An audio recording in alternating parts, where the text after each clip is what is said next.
What's up, guys? Welcome back to Newswave. I spent like the entire weekend playing The Outer Worlds and Call of Duty, and it's quite a bit of The Outer Worlds, I would say, out of anything, and I made a whole video on it if you missed it, just see my impressions and everything on it. It's out now on like the PlayStation, the Xbox, and PC, and it's heading to the Switch next year, but so far I'm really enjoying it. Also, of course, we did the Spawn cast. All of that is up on the channel if you missed it. Today, though, we have to go over a few things, which includes, well, Luigi's Mansion seemingly being leaked out there. No spoilers here, but it is out there. We're gonna go over what happened here and I guess what you should be paying attention to and looking out for, just in case you don't want to get spoiled. Also, we have to talk a bit about a big announcement that seems to be all but confirmed by Blizzard at this point, which they seem to be doing at BlizzCon, as even ESPN now is getting in on this. I'm not even kidding, ESPN, yes. So we're gonna talk a bit about that and more today. As always, guys, enjoy these videos. Make sure you hit the like button, it does help out, and get subscribed so you can stay updated on all the gaming news going on in the gaming world. And we're gonna start today with Capcom because they had a bit of an ask for Switch owners. This is an interesting one. Well, they want Switch owners to ask for Street Fighter games. Well, I guess the ones that are already out now. This is actually at EGX, is what they said. Can you go over to the Nintendo booth and maybe just like shout that at the VIPs in the backstage? Because they're the ones you really need to talk to, not me. That was talking a bit about Street Fighter 4 and 5. So Capcom still seems to be asking, I guess, for port begging and stuff from Switch owners, which, here's the thing with Capcom, I guess they just want to have people drum up more interest for the game. Street Fighter 4 and 5, sure, I mean, you could bring them over. I don't think anyone's really clamoring that hard for them. At least I haven't really seen anyone. And otherwise, the Switch is about to have a report coming out this week that's going to place it close to 40 million. So, no, next story. Oh, and you remember how we had that Sonic redesign kind of leaked out? We weren't really sure if it was real, but it was leaked out on Twitter. They said that they were friends with people who were working on the movie, producing and everything in the background, and it looked pretty good, I would say. It definitely looked better than what we were dealing with before, but more evidence, it seems, has leaked out, as you're seeing here a picture from Twitter that shows kind of a hallway shot of what you would see in movie theaters that they would, of course, set up as standees and everything, and it looks like the same redesign. So I assume, and I talked about this before, that we would get some sort of trailer ahead of, I would say, probably December. So I think in November at some point, they're going to drop a trailer, probably in the first half of November, showing us the new redesign, and then, of course, we push on to February, especially if they already have kind of these standees up and ready to go, and it does look like the redesign is going to be much better. So good to hear. I'm going to be curious to see if people actually go and see this movie now that the Sonic has actually changed, because well, we've seen it before where, of course, people want change, and then the thing, whether it's a game or a movie, still doesn't do that well. Oh, and going into the holidays, we're going to see, of course, different ads for Black Friday, discounts and everything. We're actually going to talk about one towards the end of this show, one that seems to be proven fake, and again, we'll talk a bit about that. But something that does appear to be happening, as Walmart has actually posted this on their own site, that Xbox One S All Digital, or the Xbox One SAD, has actually been discounted. And I think a lot of us saw this coming. It's now at a price that it should have been at launch. It's $200 currently, and you can see their ad here. It's on their website, straight up $200. This is the one that, of course, does not have a disk drive, so be aware of that. Although I guess Game Pass at this point is starting to become very relevant, and a lot of people anyway, after the Outer Worlds that I've seen, is just getting it off of Game Pass because why not? And they keep adding stuff, so I get that, but the fact that it doesn't have a disk drive or an ultra high def Blu-ray player on board is questionable at the original price of $250. What should have happened, and I think most of us agree, should have launched at $200. And what we should be talking about right now is a price reduction to $150. I mean, imagine that. Let's say they had an Xbox One S All Digital at $150 at holiday time straight up, and it came with like Minecraft and Sea of Thieves and Forza, I think, was the other one, Horizon 3. That would be a pretty good deal, and I think people would just pick that up and put it under the tree, and hey, they got some games, they have an Xbox One S All Digital. That would make a lot more sense than $200. And guys, some of the quick news out of the way, let's get into the bigger stuff. Let's start with Luigi's Mansion 3 right away. It has been leaked out. I've been able to confirm this myself. It is out there. And what generally tends to happen is a store will break street date. There have been some reports as to where this happened. Some people have said it broke street date in Mexico at a retailer. And once that happens, these games are pretty much becoming very easy to dump onto the internet. And of course, the Switch went through a good couple of years of its first, I guess, just being on the market, of being easily hacked. And then you can just load games up, or you can pull games from game cartridges and everything. It's basically like just rip it, dump it on the internet, and boom, everyone has access that has a hacked Switch, or basically a Switch that was released in like the first few years of the Switch's life. And this has happened actually quite a few times if you really think about it. We've been hearing about a lot of leaks that just kind of get out there. Link's Awakening was leaked even, and that started showing up online. Smash was like the worst one. That was all over the place when that got leaked. But Luigi's Mansion 3 leaked out online, and people started posting entire segments of the story. We're talking like the first 3 to 4 hours were just shown online. It was all over the place. However, if you were someone who was looking to, I guess, post up images or video of these hacked copies of Luigi's Mansion 3, or just these ripped and pirated copies, it didn't work out so well for some of those channels, as they were actually ripped down after they were hit with copyright strikes from UKIE, and that again makes a lot of people wonder if it was at that point leaked out even in Europe, as that's kind of where I was thinking. There are reports, like I said, from Mexico, breaking street date, which has happened before, and then in Europe. But it looks like with UKIE possibly doing this, it would have been in Europe.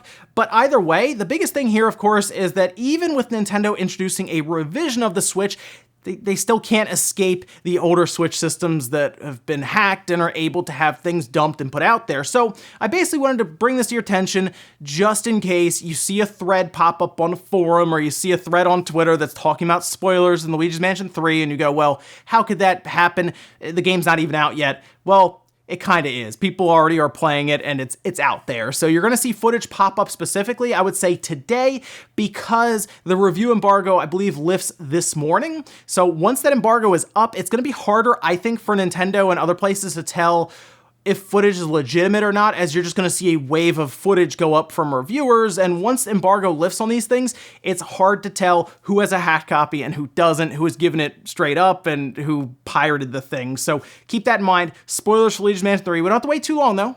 October 31st, so a couple days. I kind of wish they had put it out on like the 29th or the 30th, like a day or two before Halloween, so that way we don't have to go out, get it on Halloween, rush home and play it and everything. I'd already kind of want to have it just so you can have the mood set for Halloween and then just start playing it. Next up, let's talk about Fallout 76. If you missed it with Fallout First, people didn't like it that much, and I can understand. It's a subscription service for a game that launched really buggy, broken, and still missing features that people were asking for, and the ones that they were asking for that Bethesda decided to implement into Fallout 76, they're now charging $100 per year or $13 per month to get access to things like private rooms or private worlds and unlimited stash, although it seems to just be deleting your stash. It's not great. It is amazing. This whole situation is amazing. In fact, it's now to the point where before, you would go on their subreddit and people would, defend the game and say, no, I'm still having fun. It's completely turned. It is completely gone the other way now with Fallout 76, so much so that people are now protesting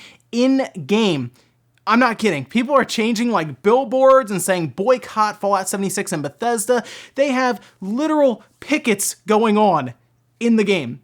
Seriously, people are walking around with signs and literally doing in-game protests for Fallout 76. And of course, it's gonna just continue on, I would say. But here's my concern with this, okay? And I'm just gonna put this out there for people who are protesting in the game.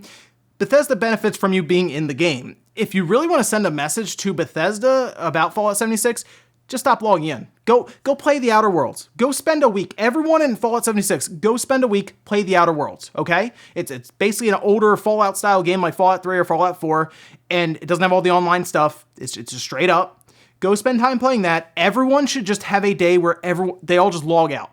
Just leave Fallout 76 for an entire day, because at that point, I'm gonna tell you now, Bethesda will freak out bad, because the whole point of these games as a service games is that they need active users. You have to be in the game. They don't care what you're doing in the game. If you're over there protesting with a sign or you're getting creative in their game with the billboard, they're fine with that because you're in the game. It really is that simple. So my suggestion is it's great that you're trying to send a message to Bethesda, but I would do it outside the game by playing something else and just say, hey, you know what? This game's so bad with this subscription model, it's not even worth my time, because time is the most important thing to a games as a service. Next up, let's talk about BlizzCon and a big announcement that appears to be happening. This was reported on by Kotaku, Jason Schreier. I remember this a little while ago.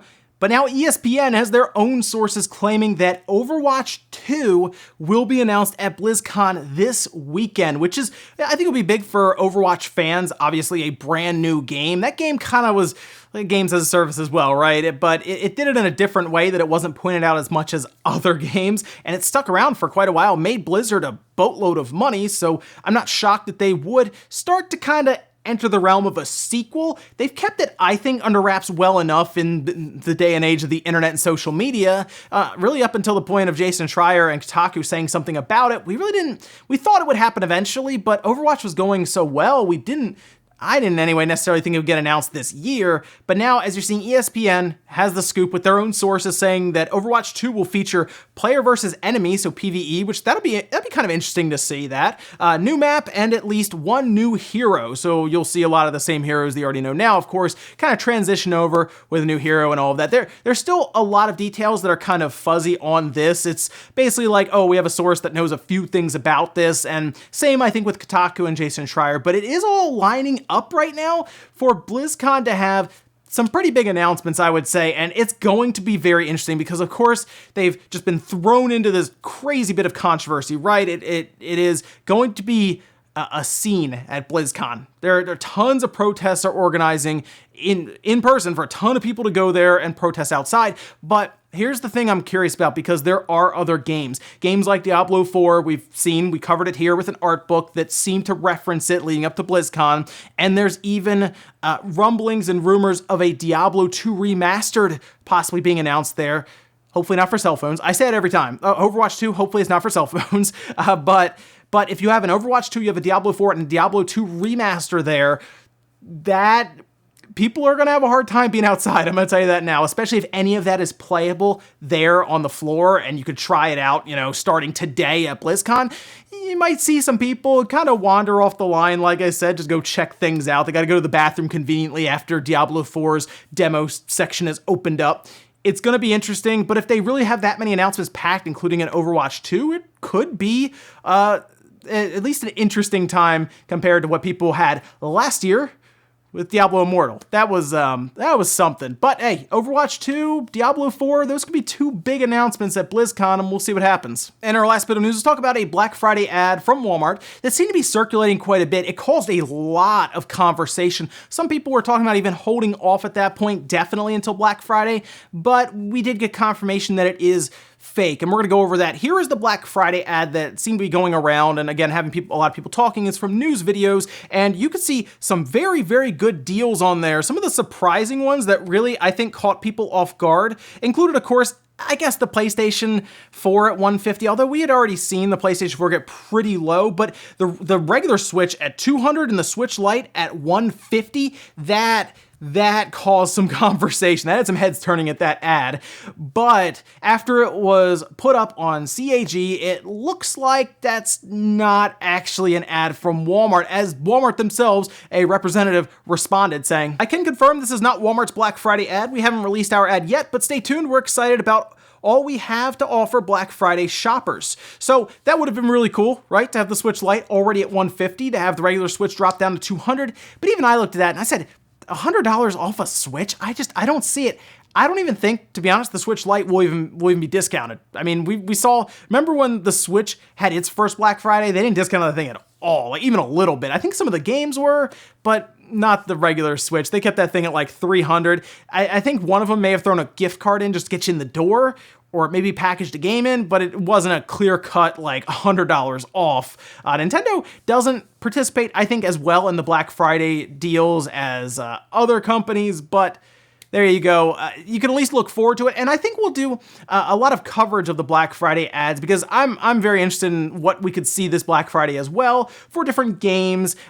Definitely entertainment stuff like TVs and all kinds of other things too, because that is generally a pretty good time to shop, and I'm curious what we're going to get out of the video game side. But this ad, not even worth looking at again, because it looks like it was fake. And we'll finish up with the comment of the day, as you're seeing here. This one's from Daniel Diaz saying, "When you turn all of your major franchises into games games as service and streaming, gamers don't have enough time or money to invest in them. They should take Ghost Recon back to the advanced warfighter days. That style of Ghost Recon was way better than the open world ones. Hey, you know, that would be pretty interesting to see them do that with Ghost Recon. Make it leave like the open world setup. Here's the thing about Ubisoft. They were getting to a point with games as a service, I hope they started to realize this, where they were competing with themselves. It wasn't like EA had an open world game and they had open world games as a service, and they were taking time from each other. Ubisoft was taking time from Ubisoft. It was getting to that point where they just had too many, and people just had to choose. Do I want to play Division 2? Do I want to play Ghost Recon Breakpoint? Do I want to play Wildlands? You know, you want to play Far Cry? You're all over the place with these games that take way longer, I think, than they should because they're designed to keep you invested in them.